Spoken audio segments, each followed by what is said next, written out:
Merry Christmas and a Happy New Year mga katanggols. Ako si Elton John B. Fernandez, pero Tonton Balugo na lang ang itawag ninyo sa akin. Para mas sosyal, joke lang, naging danggol ako dahil kay Coco Martin. Idol ko yun eh. So habang bumabiyahe kami kasama sina mama at mga kapatid ko, uminom ako ng Royal. Ang bunso kong kapatid naman, kumain ng Beng Beng. Hindi pa nga tapos ang Royal ko, uminom na yung driver namin habang nagmamaneho. Yung isa kong pang kapatid naman, daldal ng daldan. Parang si Jimmy Santos. This time, mga idol, kumain din ako ng Beng Beng.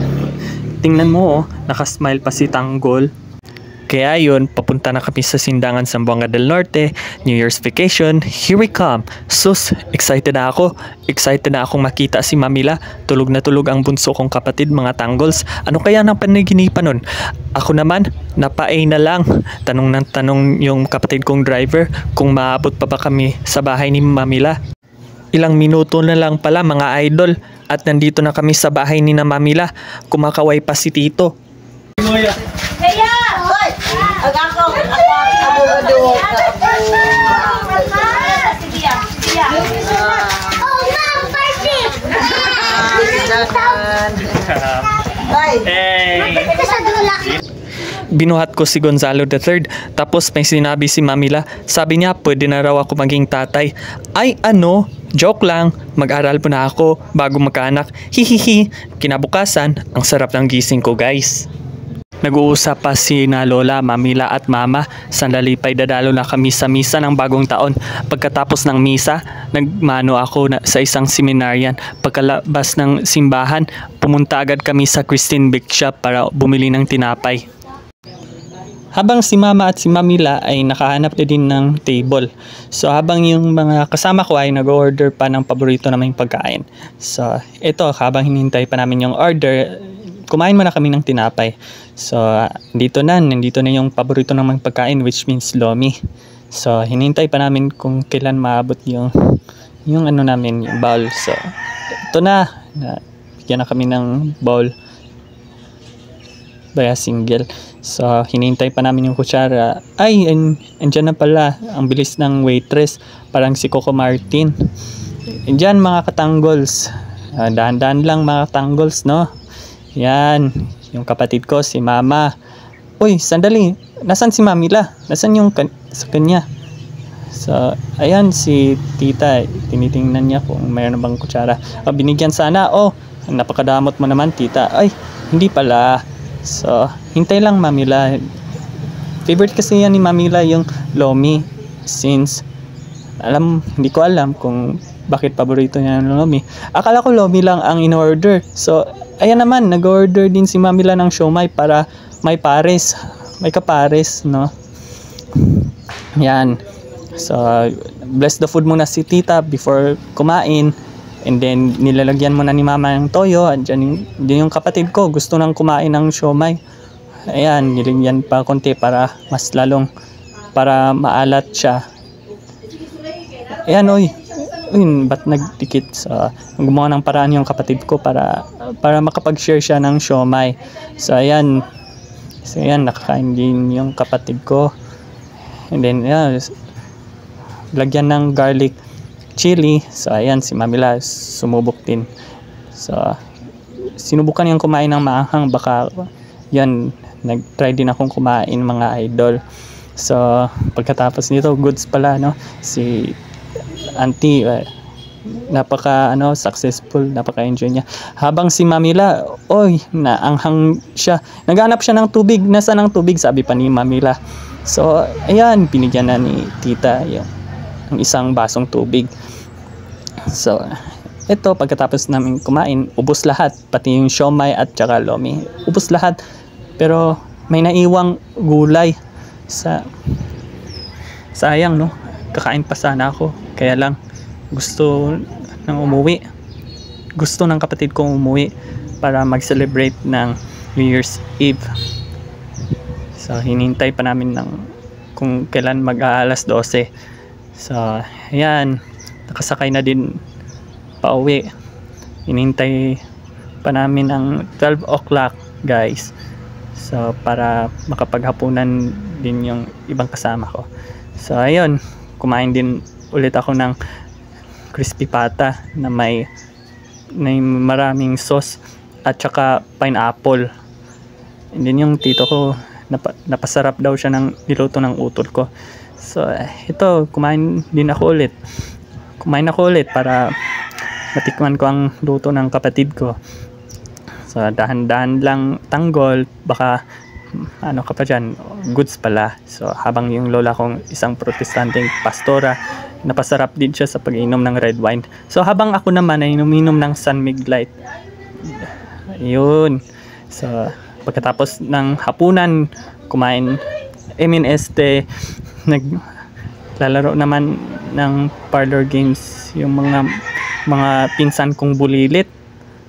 So si Matmat relax lang, hindi takot maputukan yan. Ay, nagmamayabang si Matmat na marami daw pera. Ayan si Ateya, hindi magpapatalo. So hinanap niya yung kung paboritong kulay orange. Tinuruan, napakadaya naman nun. So yan, baka maraming pera si Teya. So pagkatapos ng parlor games, hinintay pa namin kung kailan mag-aalas 12. So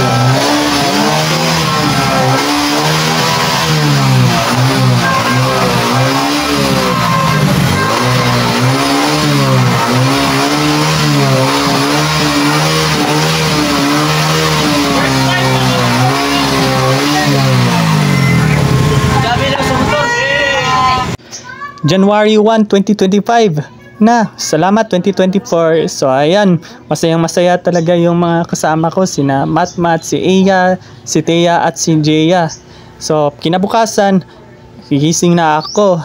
Ay, puyat na ako pero masaya din na magpihit ng throttle sa motor. And then yung kapatid ko naman ay natutulog kung anong napanaginipan niya. Joke lang. Masaya din siya dahil 2025 na. So, thank you 2024. So, pagkagising ko, kumain ako ng almusal. Ayan, lagay mo na ng kanin. So, dahan-dahan lang tanggols, no? Then, kumuha ng ulam. Kasi, kabeche yung ulam namin sa almusal. Ayan, hinanap ko yung parte ng katawan sa isda para pag-umpisa na akong kumain. Yun, naubos na pala. So ang ginawa ko ay yan, kumuha lang ako ng sauce sa escabeche, and then mayroon pang natirang parte ng laman loob ng isda. So habang si Jeya naman ay hinanap niya din ang ulam para makapag-almusal na. So ayan, kain si Tanggol, no? So ayan, tinitingnan niya si Jeya kapag kumain na. Kung nakakain na ba. Pasensya na, hindi pa ako sanay na mag-narrate. Hindi pa ako sanay, natapon pa naman. So, ayan. Yung Tanggol, dahan-dahan lang. So, kutsara lang kasi. Wala na kasing kutsara. So, tinidor lang. Goods. So, pagkatapos naming mag-almusal, nakasagot na din yung kapatid ko, si Rafael.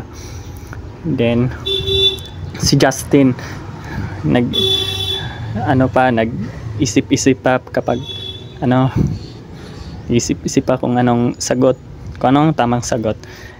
Yan. Natulala. So ayan, Mat, nilagyan naman ni Matmat ng harina. Pati yung bangs nilalagyan din. Nag-appear pa sila. Ang bilis ng kapatid ko, nakasagot din. So ayan, tinitingnan niya ang phone kung anong question. So ito mga idol, it's my turn. Kapag nakasagot ako, hindi ako nakasagot, ang pangit na ng mukha ako mga idol. So si Tito naman, kung anong masasagot niya. So ayan, natulala si Tito.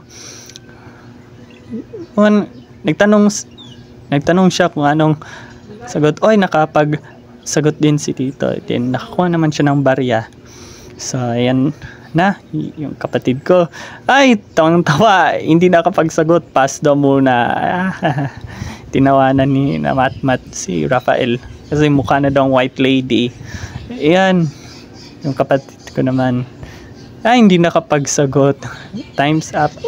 Uy, akala ko hindi nakapagsagot, tamang sagot pala yun mga idol.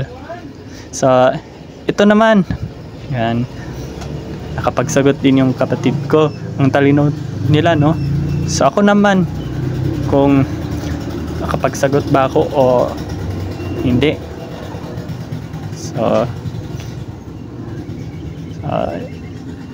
ayun, nakapagsagot din sa wakas. Kuha lang ng konting barya, wag dayaan. So, ayun, si Tito naman ang susunod. Tawanan natin si Tito kapag naano naman. Oops! Ay! Mukha na ding white lady si Tito Aibo. And si Rafael na naman. Kapag hindi niya nasagot, another white lady naman yung mukha niya.